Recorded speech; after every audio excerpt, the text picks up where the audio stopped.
Have you ever wondered why some women never chase attention, yet attention seems to follow them effortlessly?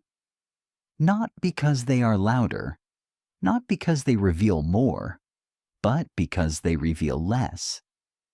There is something deeply unsettling and irresistibly magnetic about a woman who cannot be fully understood, not because she is playing a role, not because she is withholding out of fear, but because she exists in a state that refuses to be simplified. In the language of Carl Jung, this is not a personality trait. It is an archetype. The mysterious feminine does not emerge from strategy. It emerges from depth, and depth, by its very nature, cannot be fully accessed at once. The modern world has conditioned women to explain themselves, to over-communicate, to make their emotions digestible, their intentions clear, their presence easy to categorize. And yet, paradoxically, the more a person becomes fully explained, the less psychologically compelling they become. Because the human mind is not drawn to what it understands completely. It is drawn to what it cannot finish. You begin to see the pattern. The masculine psyche, structured around logic and resolution, is naturally pulled toward what disrupts its ability to resolve. It seeks clarity, but it becomes captivated by ambiguity. Not because ambiguity is comfortable, but because it activates something deeper than comfort. It activates curiosity. And curiosity, when sustained, transforms into fixation. The mysterious woman does not offer immediate closure. She does not present herself as something to be solved quickly. There is a rhythm to her presence, a pacing that does not rush to reveal everything at once. She allows moments to breathe. She allows silence to exist without filling it. She allows herself to remain partially unseen, and in doing so, she creates space. Space for projection, space for imagination, space for the unconscious to awaken. This is where Jung's concept of the anima becomes essential. The anima is the unconscious feminine within the male psyche, the part that holds emotion, intuition, depth, and the unknown. When a man encounters a woman who embodies mystery, he is not just responding to her. He is responding to something within himself. He begins to project onto her the qualities he cannot yet access consciously: depth, complexity, emotional richness, and because these qualities are not fully revealed by her, they remain alive in his imagination. She becomes more than a person. She becomes a symbol, and symbols do not fade easily. You may think this is about control, about manipulation, about withholding as a tactic, but that is a misunderstanding of true mystery. Artificial mystery is fragile. It collapses under inconsistency. It requires constant maintenance. It feels forced. Real mystery does not try to be mysterious. It simply does not rush to expose itself. There is a quiet confidence in that, a self-containment that does not depend on being fully known to feel valid. The mysterious woman does not need to explain her every thought, her every emotion, her every intention. She trusts that what is meant to be understood will be felt, and what is not immediately understood does not need to be forced into clarity. This is where the dynamic shifts, because when a woman stops over-explaining herself, she removes the illusion of control from the interaction. The other person can no longer categorize her easily, cannot predict her fully, cannot define her within familiar patterns. And this unpredictability creates tension, not chaos, but tension. The kind that holds attention, the kind that lingers in the mind long after the moment has passed. You begin to notice how rare this has become. In a world of constant exposure, constant sharing, constant availability, the woman who maintains a sense of inner privacy becomes almost foreign. Not distant, not cold, but self-contained. And that self-containment is often mistaken for detachment. But it is not detachment from others. It is alignment with self. There is a difference, because the mysterious woman is not avoiding connection. She is simply not abandoning herself in the process of creating it. She does not dissolve into another person's expectations. She does not rush to meet every emotional demand. She remains anchored within her own internal world. And that internal world is not immediately accessible. This is where attraction deepens beyond the superficial. It is no longer about appearance, or charm, or even compatibility. It becomes about psychological engagement, about the subtle interplay between what is seen and what remains hidden. You feel this when you encounter someone who does not reveal everything at once. There is a pause, a curiosity, a sense that there is more beneath the surface, but it is not being handed to you. And the mind leans in, not out of neediness, but out of intrigue, because what is partially hidden invites exploration, not of the person alone, but of the meaning behind them. And meaning, once activated, becomes difficult to ignore. And once that meaning is activated, it does not remain confined to the surface of attraction. It begins to move inward, touching deeper layers of the psyche that are rarely engaged in ordinary interactions. Because what is mysterious does not simply attract attention, it awakens something dormant. The masculine mind, when confronted with mystery, does not simply observe. It participates. It begins to construct, to imagine, to fill in the spaces that have not been explicitly defined. And in those spaces, something profound occurs. Projection. Projection, as understood by Carl Jung, is not deception. It is revelation. It reveals what already exists within the unconscious, but has not yet been brought into awareness. When a man encounters a woman who does not immediately reveal all aspects of herself, he unconsciously begins to place meaning onto her. He attributes depth where there is silence. He perceives complexity where there is restraint. He senses emotional richness where there is subtlety. And whether these qualities are fully present in her becomes secondary, because what matters is that they are now alive within him. This is the power of mystery. It does not give, it evokes. You begin to understand why excessive transparency, though often praised as honesty, can sometimes dilute psychological attraction. When everything is explained, when every thought is verbalized, when every emotion is clarified beyond ambiguity, the mind has no space to engage. It receives, but it does not participate. And without participation, there is no investment. The mysterious woman does not deprive others of information.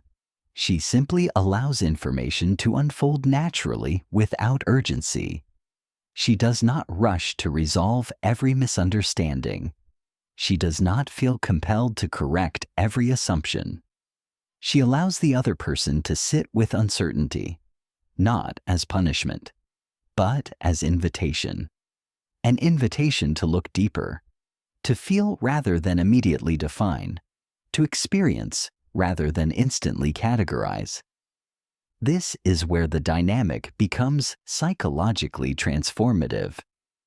Because in the presence of mystery, the other person is no longer in control of the narrative. They cannot predict outcomes. They cannot rely on familiar patterns of interaction. They are forced into a different mode of engagement, one that is less analytical and more intuitive. And intuition, unlike logic, does not seek immediate answers. It seeks resonance. You may notice how this changes the energy of connection. Conversations become less about exchanging information and more about sensing meaning. Silence becomes less uncomfortable and more charged. Presence becomes more important than explanation. This is not accidental. It is the natural consequence of interacting with someone who is not trying to be fully known all at once. There is a discipline in this, not a rigid control, but a conscious pacing. The mysterious woman understands, perhaps intuitively, that depth cannot be rushed, that revealing everything too quickly does not create closeness. It creates saturation. And saturation leads to indifference. Because when the mind feels it has nothing left to discover, it begins to disengage. This is why mystery sustains attention. It creates a sense of unfolding, a feeling that there is always more beneath the surface, waiting, not to be exposed, but to be discovered over time.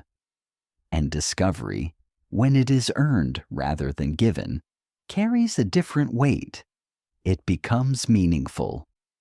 This is where Stoic philosophy intersects with this dynamic in a subtle but powerful way.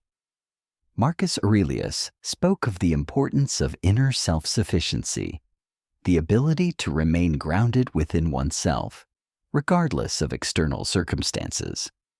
The mysterious woman embodies this principle not through withdrawal, but through stability. She does not depend on constant validation to feel secure. She does not seek to fill every silence to maintain connection. She does not abandon her inner rhythm to match someone else's pace. And this self-sufficiency creates a form of presence that is both calm and compelling, because there is no urgency, no need to prove, no desperation to be understood immediately. And in a world driven by urgency, this absence of urgency becomes striking. You begin to see how this is not about being distant or emotionally unavailable. It is about being internally anchored. The difference is subtle but significant. Emotional unavailability creates distance without depth. Mystery creates depth without distance. One disconnects, the other invites. This distinction is often misunderstood. Many attempt to imitate mystery by withdrawing, by withholding affection, by creating artificial distance. But this approach lacks authenticity. It feels calculated, inconsistent, and ultimately unstable. True mystery does not arise from avoidance, it arises from wholeness, from a sense of self that is not dependent on being fully seen to feel complete. The mysterious woman is not hiding. She is simply not performing. And because she is not performing, there is no script to follow, no predictable pattern to decode, no immediate clarity to grasp. There is only presence, layered, nuanced, unfolding. And that unfolding becomes the source of attraction, not because it promises answers, but because it resists them. And as that resistance to easy answers continues to unfold, something deeper begins to take shape, something that transcends attraction and moves into transformation. Because the presence of mystery does not simply hold attention, it destabilizes certainty. And certainty, when destabilized, forces the psyche to evolve. The man who encounters this kind of feminine energy does not remain unchanged. At first, he may interpret it as confusion, a subtle discomfort, a sense that something is not fully within his grasp. But beneath that discomfort lies a more profound process, the erosion of illusion. He begins to realize that what he is drawn to is not just her behavior, but what her behavior reveals about him. The way he seeks clarity too quickly, the way he depends on definition to feel secure, the way he attempts to control the narrative in order to avoid confronting uncertainty. And now, in the presence of someone who does not conform to these patterns, he is left with something unfamiliar, a lack of control. But this lack of control is not chaos, it is exposure. Because when control is removed, what remains is truth. Not the constructed version of self that thrives on predictability, but the deeper, more vulnerable self that exists beneath it. The self that feels, questions, wonders. This is where Jung's concept of individuation becomes unavoidable. Individuation is not a comfortable journey. It is the gradual integration of the conscious and unconscious aspects of the psyche. It is the process of becoming whole, not by eliminating contradiction, but by embracing it. And often, this process is initiated by disruption, by someone who does not behave in expected ways, by someone who does not offer immediate emotional resolution, by someone who remains partially unknown. She becomes the catalyst, not because she intends to transform him, but because her way of being exposes what he has not yet integrated within himself. You begin to see how this dynamic is not one-sided. It is not simply about her being mysterious and him being drawn to it. It is about the interaction between two psychological worlds, one that is structured, defined, seeking clarity, and one that is fluid, layered, and comfortable with ambiguity. When these two worlds meet, tension arises, and tension, when sustained, creates growth. But only if it is not resisted. Many resist it. They demand clarity. They push for answers. They interpret mystery as avoidance, as disinterest, as something to be resolved quickly. And in doing so, they miss the deeper invitation. Because mystery is not meant to be solved immediately. It is meant to be experienced. You may begin to recognize this in your own interactions. The impulse to explain everything, to make sure you are understood, to reduce complexity into something manageable. And while this may create short-term comfort, it often comes at the cost of long-term engagement, because what is fully explained leaves no room for discovery, and discovery is what sustains connection. This is where the mysterious feminine diverges from conventional expectations. She does not seek to eliminate uncertainty. She understands that uncertainty, when held with awareness, becomes a space for connection to deepen, not through control, but through presence. There is a quiet strength in allowing oneself to be partially unknown, not as a defense mechanism, but as a reflection of inner richness. A recognition that identity is not something to be fully displayed at once, but something that unfolds over time. This unfolding requires patience, and patience in a fast-paced world is rare. Which is precisely why it becomes attractive, because when something is rare, it holds value, and when something holds value, it commands attention. You begin to see how this is not about withholding affection or creating emotional distance. It is about pacing revelation, about allowing layers to emerge naturally rather than forcing them into visibility. The mysterious woman does not hide her emotions. She simply does not rush to define them. She does not conceal her thoughts. She allows them to mature before expressing them. She does not avoid connection. She engages with it without losing herself within it. And this balance is what creates depth. Because depth is not achieved through intensity alone. It is achieved through consistency, through subtlety, through the ability to remain grounded while allowing connection to evolve. This is where the influence of Epictetus becomes evident. He taught that true freedom lies in mastering one's internal state, rather than attempting to control external circumstances. The mysterious woman embodies this principle not through detachment, but through self-possession. She does not seek to control how others perceive her. She focuses on how she exists within herself. And that internal alignment creates an external presence that is both calm and compelling, because there is no need to perform, no need to impress, no need to prove, only a steady, grounded existence that does not fluctuate based on external validation. And in that steadiness, something powerful emerges, not dominance, not manipulation, but influence, the kind of influence that does not demand attention, yet receives it, because what is internally anchored does not need to chase, it attracts. And as that influence begins to take root, it reshapes not only how he perceives her, but how he begins to relate to the world itself.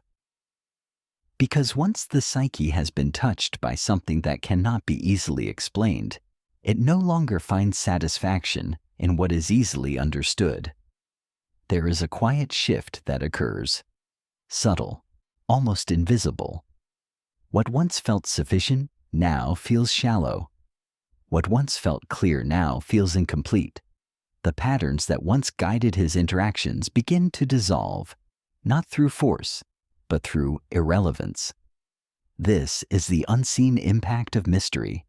It does not demand change. It makes old ways of seeing no longer enough. You begin to notice how this affects his behavior. He listens differently, not just to words, but to pauses, to tone, to what is not being said. He becomes more attentive to nuance, more sensitive to emotional undercurrents that previously went unnoticed. Because once the mind has been engaged at a deeper level, it cannot fully return to surface-level perception.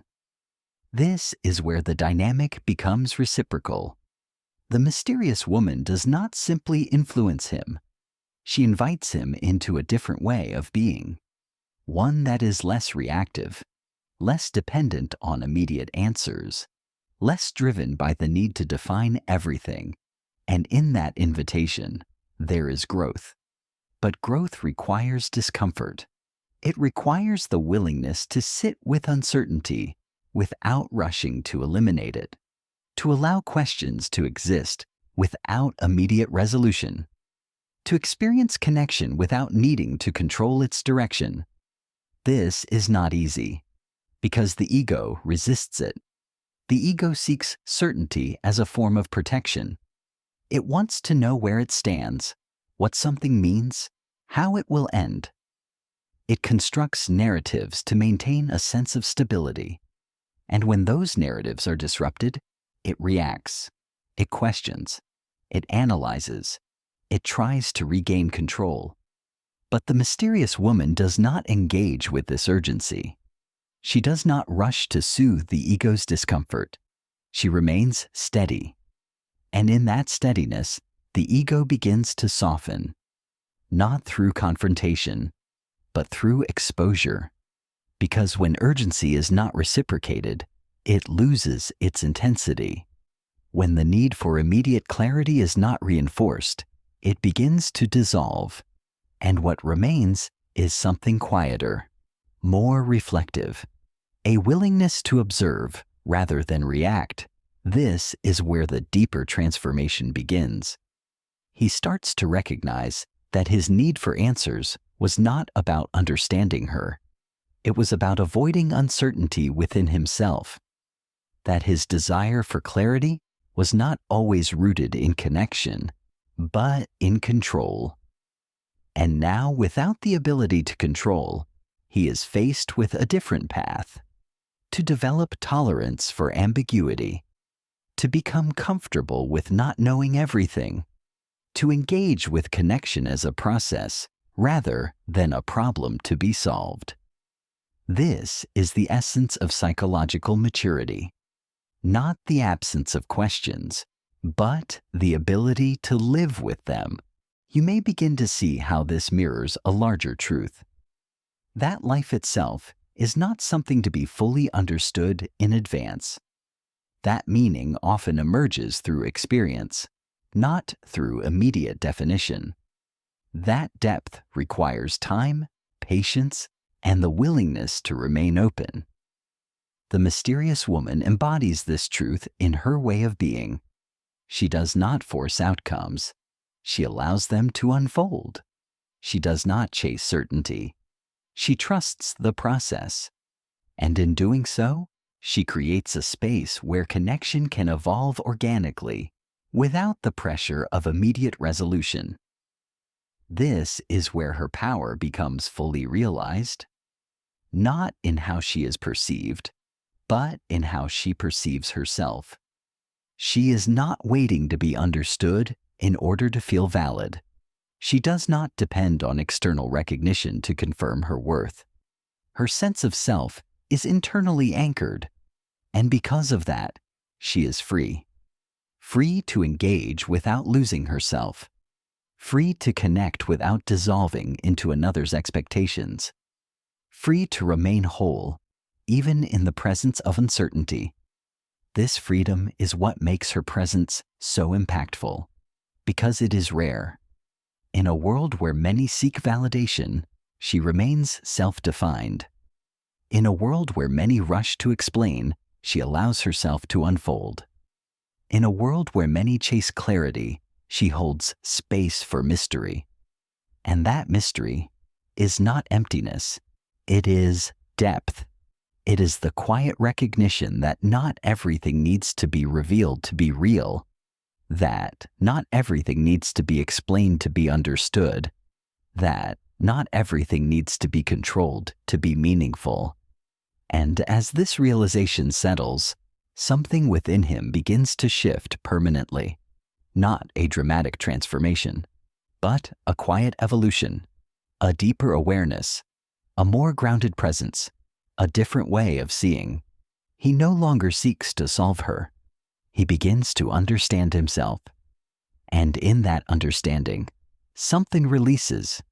The need to define, the need to control, the need to know everything, because he has touched something that exists beyond those needs, something that cannot be reduced to explanation, something that must be experienced, and once experienced, cannot be forgotten.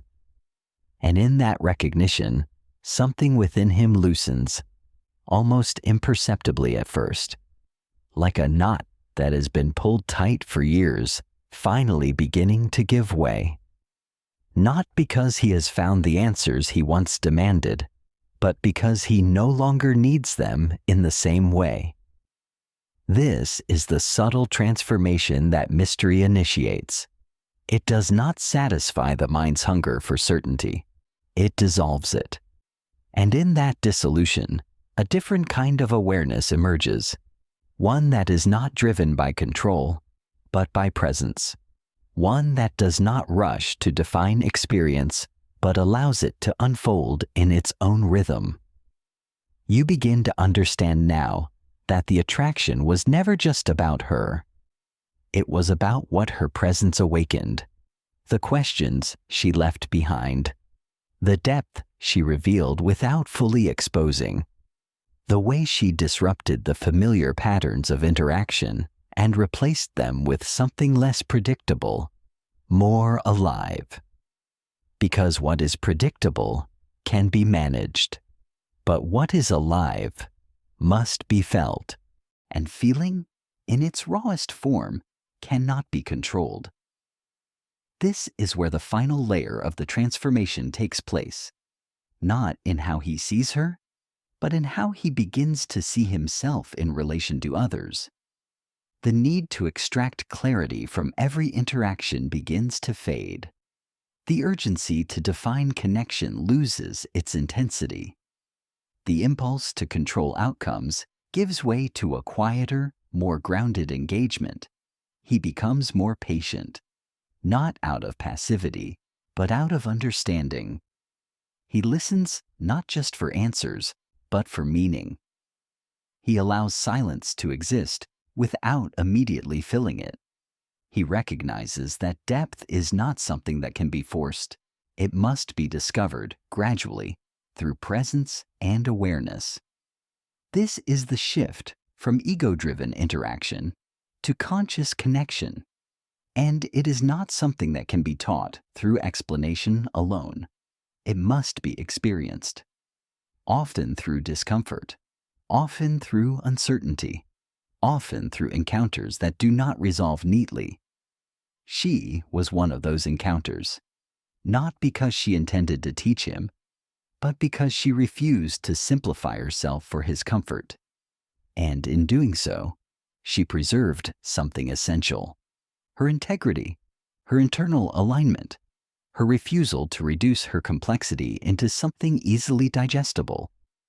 This is where her power truly resides, not in being desired, but in being undiminished. Because the mysterious woman is not concerned with maintaining attraction through effort. She is not calculating her responses, not orchestrating her behavior to produce a specific effect.